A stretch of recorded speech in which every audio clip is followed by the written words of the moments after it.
2012 সালে রাজধানীর অন্যতম অভিজাত এলাকা বনানীতে টিউলিপ নামে একটি পার্লার খুলেন চিত্রনায়িকা নিপুণ আক্তার। সে সময় সেই পার্লার উদ্বোধন করেন আওয়ামী লীগের সভাপতি মণ্ডলীর সদস্য ও সাবেক সংসদ সদস্য শেখ সেলিম। একজন অভিনেত্রীর পার্লার উদ্বোধনে রাজনৈতিক ব্যক্তিদের উপস্থিতি তখন সবাইকে বেশ অবাক করেছিল। তখন থেকেই প্রশ্ন ছিল, ঠিক কী কারণে নিপুণের সাথে শেখ সেলিমের এমন সখ্যতা? সামনাসামনি কেউ কোনো কথা না বললেও আড়ালে সবাই এটা জানতো যে নিপুণের সাথে শেখ সেলিমের অবৈধ সম্পর্ক রয়েছে। সে ঘটনার পর থেকে নিপুণ আর শেখ সেলিমকে অনেক অনুষ্ঠানেই একসাথে দেখা গেছে, এমনকি নিপুণের পারিবারিক অনুষ্ঠানেও যোগ দেন সেলিম। তবে এতদিন তাদের সম্পর্কের কথা আড়ালে আলোচনা হলেও সম্প্রতি শেখ সেলিম ও নিপুণের মধ্যে চলমান অবৈধ সম্পর্কের সত্যতা মিলেছে। শিল্পী সমিতির নির্বাচনকে কেন্দ্র করে নিপুণের ঔদ্ধত্যপূর্ণ আচরণ এবং নির্বাচনের ফলাফল না মানার পেছনের কারণ হিসেবে অভিনেতা ডিপজল ও জায়েদ খান মন্তব্য করেছিলেন, নিপুণের পেছনে বড় কোনো শক্তি আছে। সে সময় কেউই সেই বড় শক্তির উৎস সম্পর্কে কথা না বললেও জানা গেছে সেই শক্তির একমাত্র উৎস ছিল শেখ সেলিম।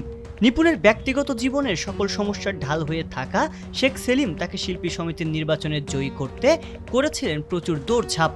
জানা গেছে, নিপুণকে জয়ী করতে শিল্পী সমিতির নির্বাচন কমিশনারকে 17 বার ফোন করেন শেখ সেলিম।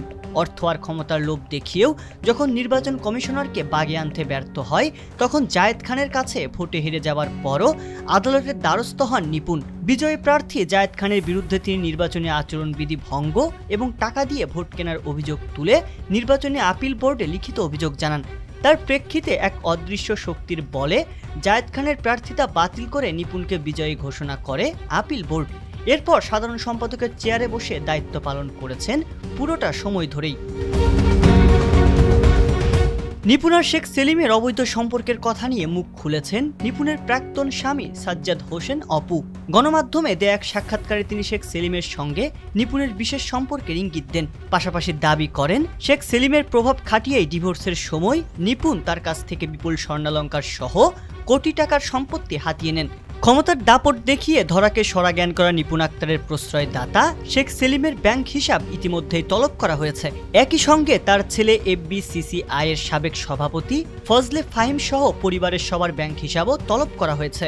মঙ্গলবার জাতীয় রাজস্ব বোর্ডের কর অঞ্চল 15 থেকে সব ব্যাংক, জাতীয় সঞ্চয় অধিদপ্তর ও ডাক বিভাগকে এই চিঠি দেওয়া হয়। চিঠিতে শেখ সেলিমের নিজ নামে অথবা বাবা মা, ভাই বা বোনের যৌথ নামে অথবা ব্যবসা প্রতিষ্ঠানের নামে পরিচালিত ব্যাংক হিসাব ও ক্রেডিট কার্ড সংক্রান্ত তথ্য চাওয়া হয়েছে।